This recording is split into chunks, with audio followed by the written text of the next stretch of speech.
was pretty funny. All right, ladies and gentlemen, welcome to Geeking Poetic Podcast. I am your host, Larry Roberts. I am Megan Guess. I'm Vito Marchese.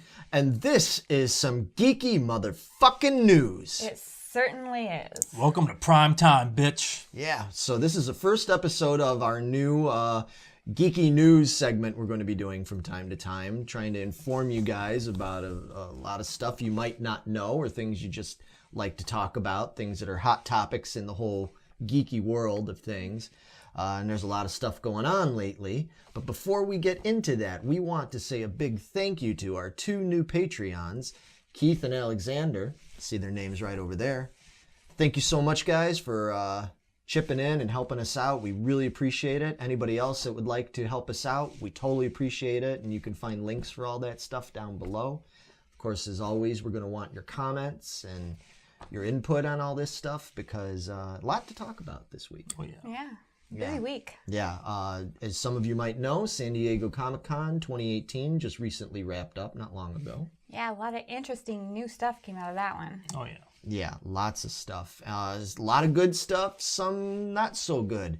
And we're going to start out tonight with one of those segments, talking about the controversy surrounding director James Gunn and his no longer being involved with the Marvel Cinematic Universe.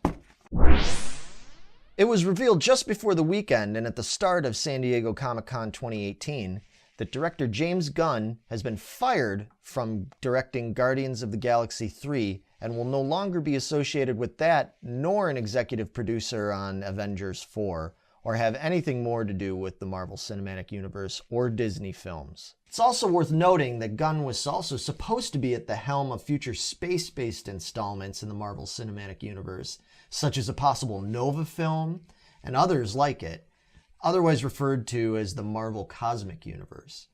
While it is reported that Gunn had already turned in the completed script for Guardians 3, it's unknown at this point whether or not they'll still use it.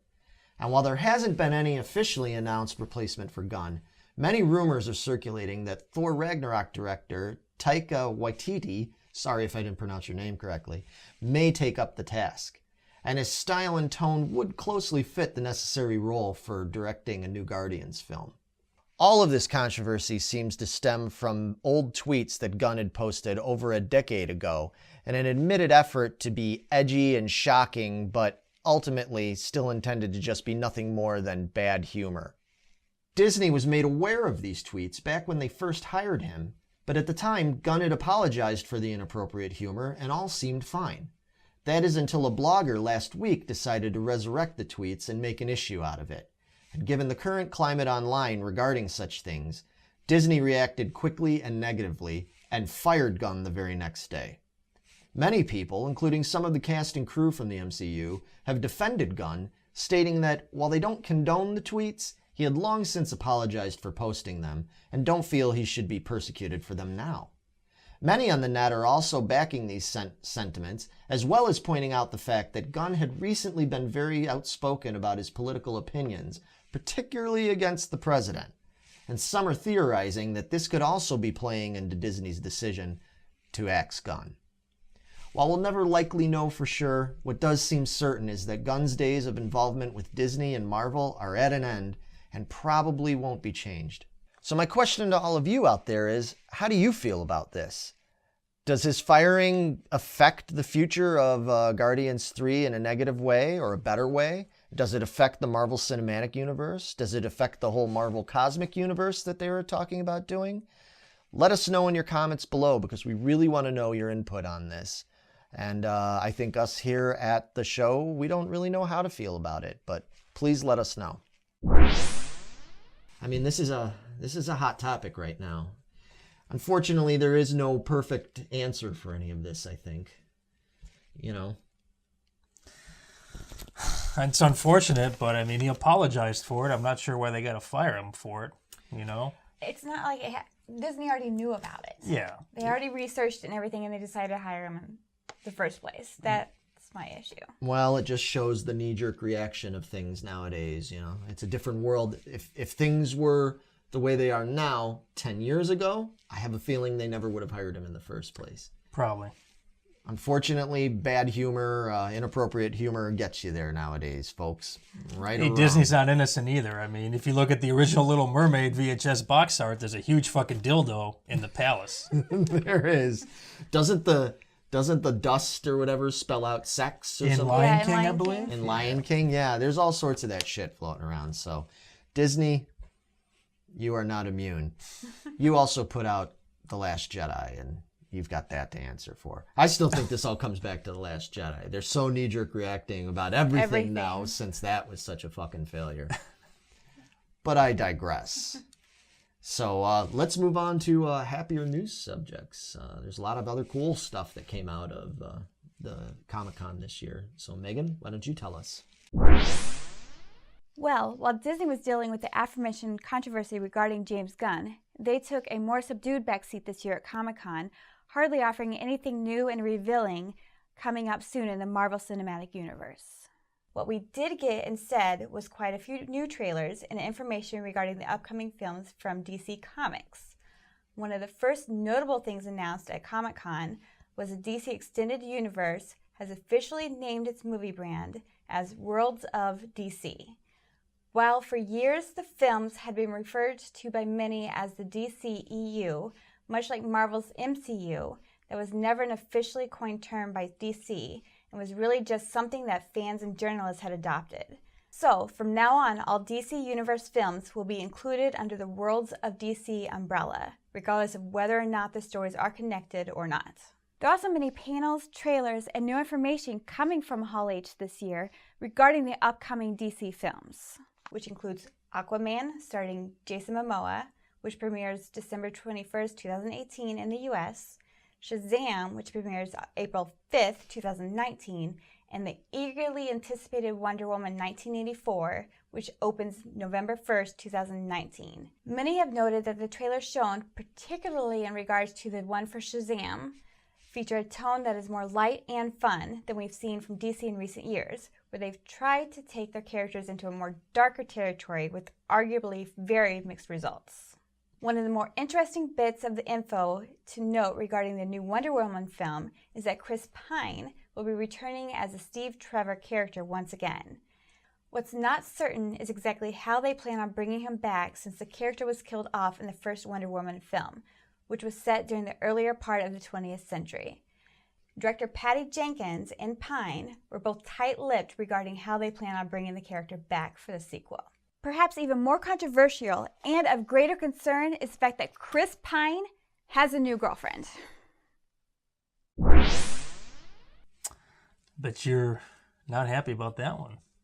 Hell no, I'm not happy about that. That's my man. And that's of greater concern than everything else to do with this movie, huh? Isn't it? To each their own, I guess. Right? Yeah. All right. So thanks for that, Megan. You're welcome. Thanks. Yeah. Vito, over to you. Okay, let's do this. While Comic-Con offered up a fair amount of superhero news and tidbits, it also offered up some news on the upcoming horror and supernatural movies coming out this year. We were shown an exciting new trailer for the Godzilla King of the Monsters film, which not only features actress Millie Bobby Brown of Stranger Things fame, but also features many of the classic monsters from Godzilla lore such as Mothra, Rodan, and more. The trailer was reportedly well received and generating a lot of buzz in fan circles. Also featured was a trailer for the new M. Night film Glass, starring Samuel L. Jackson and Bruce Willis reprising their roles from the 2000 film Unbreakable, and James McAvoy reprising his role from last year's film Split, as well as actress Sarah Paulson, notable for her appearances in the American Horror Story series.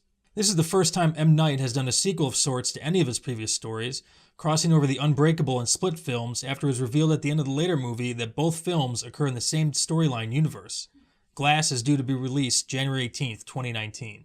But of particular interest to us here at Geeking Poetic was the announcement of the sequel to 2017's It movie, which of course was a revisiting of Stephen King's classic novel in the 1990 miniseries.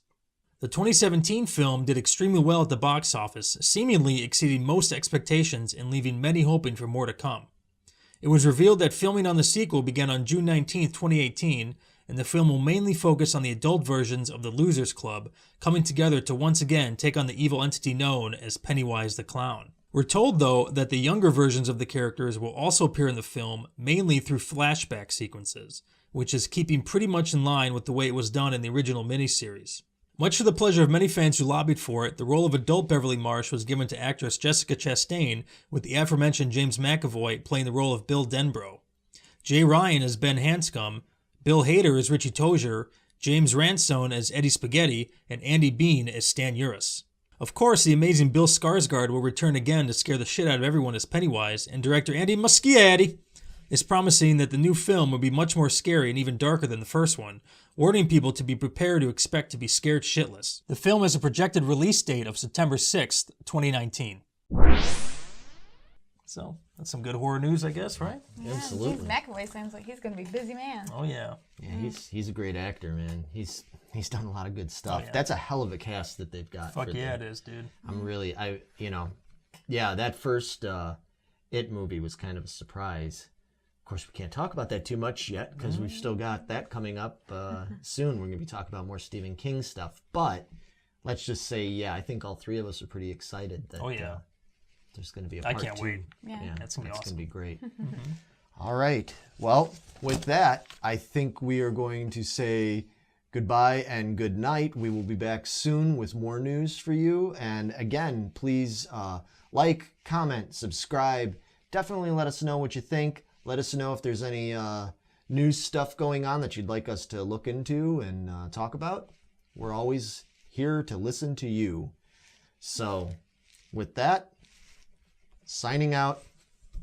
We're doing it live. Fuck it!